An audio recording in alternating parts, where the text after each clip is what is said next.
Hello friend, आप सभी कैसे हैं? उम्मीद करता हूं आप सभी बेहतर होंगे, बेहतरीन होंगे। मैं हूं आप सभी का दोस्त राइटर गुड्डू गोल्डन यादव और आज के इस वीडियो में मैं सिंगर और राइटर्स के लिए ऐसी 4 चीजें लेकर आया हूं, ऐसी 4 बातें लेकर आया हूं, ऐसी 4 पावरफुल, जिसे खतरनाक बोलिए, ऐसी टिप्स और ट्रिक्स लेकर आया हूं जिस चीज को आप अपने दैनिक जीवन में अप्लाई करके नए सिंगर से, बिगिनर से आप एडवांस लेवल के, प्रो लेवल के सिंगर और राइटर्स बन सकते हैं। सो इस वीडियो को शुरू से अंत तक देखिएगा और यदि वीडियो अच्छी लगे तो एक लाइक दीजिएगा, साथ ही साथ एक प्यारा सा कमेंट कीजिएगा। चलिए इस वीडियो को शुरू करते हैं। पहले बिना समय को बर्बाद किए सबसे पहले 4 पॉइंट्स बताता हूँ कि किन 4 पॉइंट्स पर मैं वीडियो बनाने वाला हूँ। इसमें मैं आपको बताने वाला हूँ कि सस्ता गाना आपको 10 दिन के लिए चर्चा में लेकर आ सकता है, लेकिन अच्छा गाना आपको 10 साल तक उसी स्टेज पर टिकाए रख सकता है। इसको यहाँ पे समझना होगा किस तरीके से, मैं आगे बताऊंगा। यहाँ पे मैंने स्क्रिप्ट नोट की अपने नोटबुक में और इसी स्क्रिप्ट के सहारे से मैं यहाँ पे आपको बता रहा हूँ। मेरे पास अभी मेरा सेकंड फोन नहीं है, जिसके कारण से कॉपी पे स्क्रिप्ट लिख के और इसमें से मुझे देख के बताना पड़ रहा है, क्योंकि मैं सारी चीजों को यहाँ पे याद नहीं कर सकता। इसलिए मैंने यहाँ पे लिख लिया और इसके माध्यम से आपको सारी चीजें प्रोवाइड कर रहा हूँ, जानकारी। तो पहला नंबर है, सस्ता गाना आपको 10 दिन के लिए चर्चा में जरूर लेके आ सकता है, लेकिन एक अच्छा गाना, एक ब्रांड गाना, एक अच्छा कंटेंट आपको 10 साल तक स्टेज पर टिकाए रख सकता है। सेकंड है, आप ऐसा गाना गाएं जिन्हें परिवार में सुना जा सके, क्योंकि साफ सुथरी इमेज ही लंबे समय तक बड़े शो से पैसे दिलवाती है, बड़े शो या पैसे दिलवाती है। आजकल गाने जो होते हैं लोग ऐसे बनाते हैं जो 10 दिन के लिए चर्चा में रहता है, फिर वो लुप्त हो जाता है, उसको कोई पूछता तक नहीं है। और आपको ऐसे गाने बनाना, जैसे कि पवन सिंह के उदाहरण में आप देख सकते हैं कि पवन सिंह 10 साल, 15 साल, 20 साल पहले जो गाना गाए हैं वो आज भी मार्केट में चलता है। जैसे कि उनका भक्ति गाना हो गया, लॉलीपॉप हो गया, या और भी तमाम प्रकार के उन्होंने चैता वगैरह गाया है, होली का गाया है, ये सारे आज भी चलते हैं।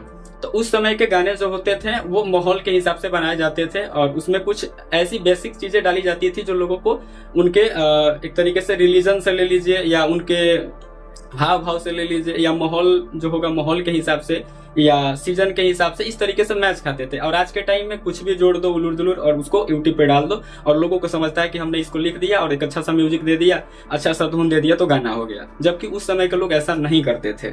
इसीलिए आप ऐसा गाना गाएं जिन्हें परिवार में सुना जा सके, परिवार के साथ सुना जा सके। साफ सुथरी इमेज ही लंबे समय तक आपको बड़े शो और पैसे दिलवाती है। अब जैसे कि फूहड़ गाने जो होंगे तो आप उसको परिवार में नहीं सुन सकते। और एक नए सिंगर, एक नए राइटर के लिए अच्छे गाने ही सबसे उनके एक तरीके से, घर की नींव अगर मजबूत नहीं होगी तो छत भी मजबूत नहीं होगा, क्योंकि घर का जो बेसिक्स होता है, घर जो टिका होता है नींव पे ही टिका होता है। इसी तरीके से जब भी आप शुरुआत करो तो आपको फूहड़ गाने से शुरुआत नहीं करनी है, आपको अच्छे गाने से शुरुआत करनी है जिसको आप परिवार में सुन सको। क्योंकि जब भी आपका गाना आएगा और आपके समाज के लोग यदि आपसे ये सवाल करते हैं कि तुम्हारा कौन सा गाना गाया है, तो आप शर्मिंदगी के मारे उन्हें अपने गाने के बारे में जिक्र कर ही नहीं पाओगे, बता ही नहीं पाओगे, और शुरुआत में आपका जो बड़ा बनने का सपना था वहीं से खत्म हो जाएगा। मैंने भी जब शुरुआत की थी तो मैं भी अच्छे गानों से शुरुआत की। आज भी किसी के सामने जब भी दिखाना होता है तो कोई भी अपने अच्छे कंटेंट को ही दिखाता है। जो भद्दे और अश्लील कंटेंट होंगे वो माता पिता के बीच में या अपने रिलेशन वाले के बीच में आप नहीं सुना सकते हो, क्योंकि इससे आपकी इमेज खराब होती है। सो इस पे फोकस करना। मैं ये नहीं कहता कि आप थोड़े से जो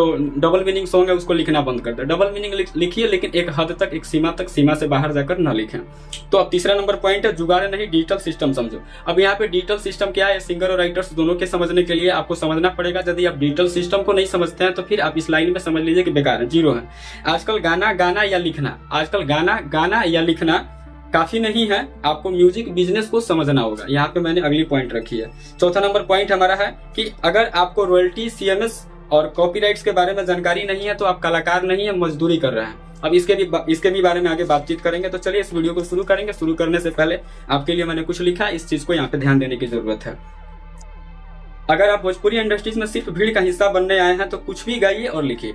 ये हम अपने तरफ से यहाँ पे आपको बता रहे हैं। अगर आप भोजपुरी इंडस्ट्रीज में सिर्फ भीड़ का हिस्सा बनने आए हैं तो कुछ भी गाइए और लिखिए। अगर आप अपने आप को ब्रांड बनाना चाहते हैं तो अपनी कलम और आवाज की अहमियत को समझिए और अपने कलम और आवाज की इज्जत करना सीखिए। तो चलिए यहाँ से हमारा वीडियो शुरू होता है। वीडियो काफी लंबा हो सकता है, इस वीडियो को धैर्यपूर्वक शुरू से अंत तक देखना है। यदि आप इस वीडियो को शुरू से अंत तक देखते हैं तो आप आज के माहौल को अच्छे तरीके से अपने गाने में शामिल कर पाएंगे और मार्केट में एक अपनी इमेज को अच्छे तरीके से मार्केट में बूस्ट कर पाएंगे। तो चलिए यहाँ से हम वीडियो शुरू करते हैं। नमस्कार दोस्तों, मैं हूँ आप सभी का दोस्त राइटर गुड्डू गोल्डन और इसी प्रकार की वीडियो चैनल पर लेकर आते रहता हूँ। तो चैनल को सब्सक्राइब कीजिए, नोटिफिकेशन बेल को दबा के ऑल पे सेट कर दीजिए, ताकि इसी प्रकार की जानकारीपूर्ण वीडियो आप सभी को हमेशा मिलता रहे और अपने जीवन में आप कुछ करते रहें। आज भोजपुरी इंडस्ट्रीज में हर रोज हजारों गाने रिलीज हो रहे हैं, लेकिन स्टार सिर्फ कुछ ही लोग बन पाते हैं। आइए जानते हैं इसके पीछे का क्या कारण है। क्योंकि ज्यादातर लोग सिर्फ गाना बना रहे हैं, कंटेंट नहीं, जिसकी जिक्र मैंने पहले भी किया और अभी भी कर रहा हूँ। यहाँ पे आपको डिटेल्स में बताऊंगा। गाना क्या है और कंटेंट क्या है। गाना का मतलब हो गया कि आप कुछ भी मतलब जोड़ के गा लो, वो गाना हो गया। कुछ भी मतलब एनीथिंग, कुछ भी आप जोड़ लो, जो पॉसिबल हो जोड़ने के लिए आप जोड़ लो और उसको गा लो, वो गाना हो गया। या आप इस तरीके से समझिए कि किसी का कुछ चीज आपने उठा लिया, कुछ अपना ऐड कर लिया, फिर किसी थर्ड पार्टी का उठा लिया, 2-3 लोगों का मिला के आपने बना दिया, एक अच्छा सा म्यूजिक ले लिया आपके हिसाब से, अच्छा तो नहीं बोलूंगा, अपने हिसाब से आपने एक अच्छा म्यूजिक ले लिया और उसको यूट्यूब पर रिलीज कर दिया, वो गाना हो गया। और कंटेंट क्या होता है? कंटेंट का मतलब होता है जिसके लिए प्लानिंग की जाती है, प्लानिंग के हिसाब से की गई काम। जैसे कि कंटेंट में आप लेके चल सकते हैं कि जैसे सबसे पहले गाने की स्टोरी बनती है, उसमें एक दमदार स्टोरी होती है, एक स्टोरी का अच्छा फ्लो होता है, अंतरा क्या होगा, मुखड़ा क्या होगा, उसमें तुकबंदी कैसे रखे जाएंगे, गाने के जो थीम होंगे किस टाइप के दर्शाए जाएंगे, गाने के वर्ड्स आपसे क्या कहना चाहते हैं या आपसे रिलेट करने वाले डाले जाएंगे, इस टाइप का जो चीज होता है, यूनिक सेंटेंस का प्रयोग किया जाएगा, वो आपका कंटेंट होता है। जिसको आप एक बार सुनते हो तो आपको 10 बार सुनने का मन करता है, उसको कंटेंट कहा जाएगा। जिससे आप एक बार सुने, एक बार सुनने के बाद दोबारा मन न करे या आधे में आप छोड़ के भाग जाओ, वो सिर्फ गाना है। इसलिए मैंने बोला कि आपको सिर्फ मतलब ज्यादातर लोग सिर्फ गाना ही बना रहे हैं, कंटेंट नहीं बना रहे। तो कंटेंट पे आपको फोकस करना होगा। आप सिंगर राइटर्स दोनों के लिए वीडियो है, इसलिए इस वीडियो को शुरू से अंत तक देखें। एक बार फिर से रिक्वेस्ट है, अगर आप नए, अब चलिए यहाँ पे सबसे पहले राइटर्स के लिए टिप्स देते हैं। राइटर्स के लिए टिप्स क्या है? नए राइटर 500,000 रुपए के चक्कर में अपना बेहतरीन गाना किसी को भी बिना क्रेडिट के, अपना नाम बिना डाले हुए किसी को भी दे देते हैं। अब यहाँ पे मतलब सावधान रहने की जरूरत क्या है, वो चीज आपको बता देता हूँ। आपको लगता है कि चलो 1,500 रुपए मैंने कमा लिया और आप किसी को दे दिए, तो पैसे के पीछे यहाँ पे नहीं भागना है। याद रखिए, लेखक का नाम ही उसका ब्रांड है। अगर आपके लिखे गाने से कोई सिंगर बड़ा बनता है या बड़ा बन रहा है, तो उस सफलता में आपका नाम पोस्टर पे चमकना चाहिए। क्योंकि मैं यहाँ पे सीधी बात आपको बता देता हूँ कि यहाँ पे क्या फायदा और क्या नुकसान आपको हो रहा है। पैसा एक बार खत्म हो जाएगा, लेकिन अगर आपका नाम मार्केट में जम गया तो बड़े बड़े सिंगर्स आपके दरवाजे पर लाइन लगाएंगे। अपनी कलम को किसी के पैरों में मत रखिए, उसे अपनी पहचान बनाइए। अब जैसे कि 500,000 कमाने के चक्कर में आपने अपना गाना किसी को दे दिया, उसमें आपका क्रेडिट नहीं मिला।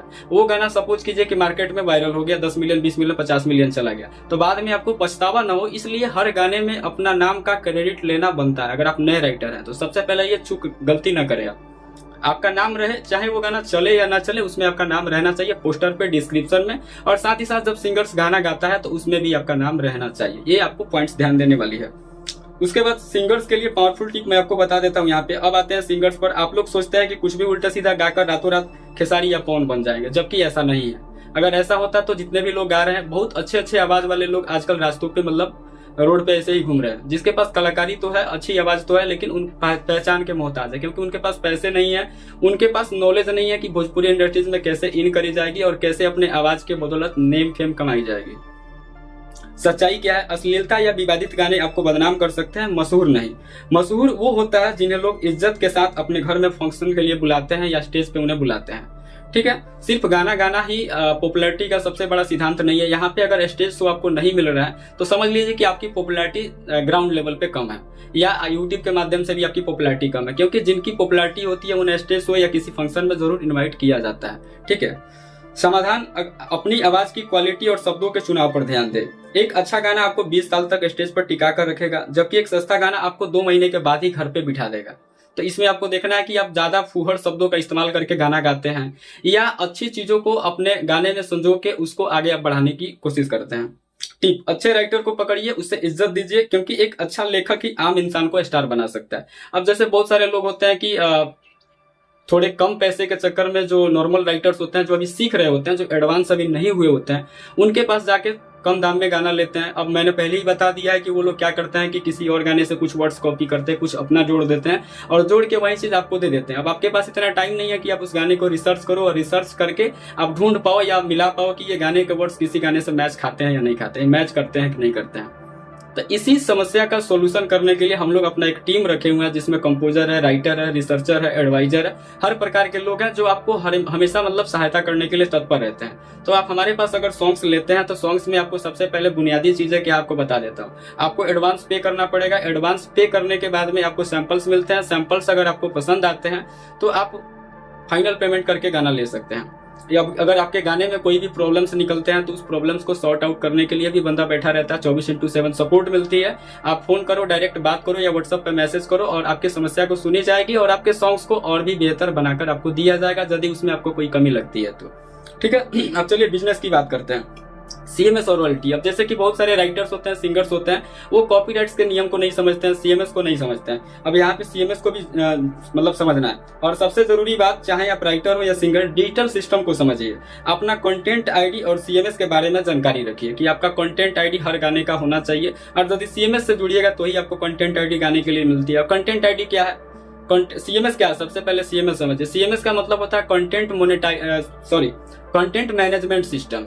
अब जैसे कि कंटेंट को मैनेज करने वाला जो सिस्टम होता है उसे कंटेंट मैनेज सिस्टम कर। अब कंटेंट क्या है, जो आप यूट्यूब पर वीडियो बना रहे हैं या म्यूजिक को छोड़ रहे हैं, अपने गाने को जो आप रिलीज कर रहे हैं, वो आपका कंटेंट है। अब इसको मैनेज करना, इसको संभालना, और सिस्टम मतलब प्रणाली, यानी कि आपके कंटेंट को संभालने वाला, मैनेज करने वाला जो सिस्टम यानी कि प्रणाली है, उसी को कंटेंट मैनेजमेंट सिस्टम कहा जाता है। और ये आपको कंटेंट आईडी हर गाने का एक डिजिटल फिंगरप्रिंट बन जाता है, जिस गाने को कोई भी गलत तरीके से अपने चैनल पर या किसी भी सोशल मीडिया प्लेटफॉर्म पर यूज नहीं कर पाएगा।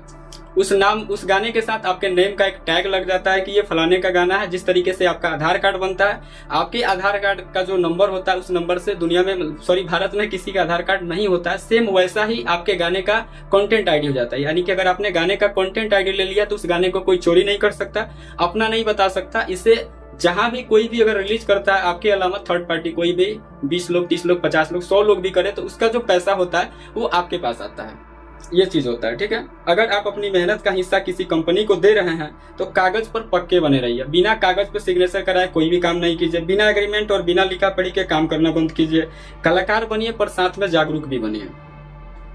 अब अंत में आपसे एक ही बात कहना चाहूंगा, भीड़ का हिस्सा मत बनिए, भीड़ की वजह बनिए। यानी कि भीड़ का हिस्सा आपको नहीं बनना है, भीड़ आपके लिए आए ऐसा आपको काम करना है। मेहनत कीजिए, अपनी एक अलग पहचान बनाइए, क्योंकि जब तक नाम रहेगा तब तक काम रहेगा। अगर आपका नाम खत्म हो जाएगा तो काम खत्म हो जाएगा। इसलिए नेम को ब्रांड बनाना है। नेम फेम लोग कहते हैं कि चमकाओ, तो सबसे पहले आपको नेम फेम पे ध्यान देना। पैसे तो आते रहते हैं, जाते रहते हैं, नाम रहेगा तभी काम रहेगा, और काम रहेगा तभी पैसे आएंगे। इसलिए आपको अपने नाम पे ध्यान दें। अगर हमारी बात सही लगी है तो वीडियो को शेयर कीजिए और कमेंट में बताइए कि आप अगली वीडियो किस टॉपिक पर देखना चाहते हैं। आज की वीडियो यहीं तक।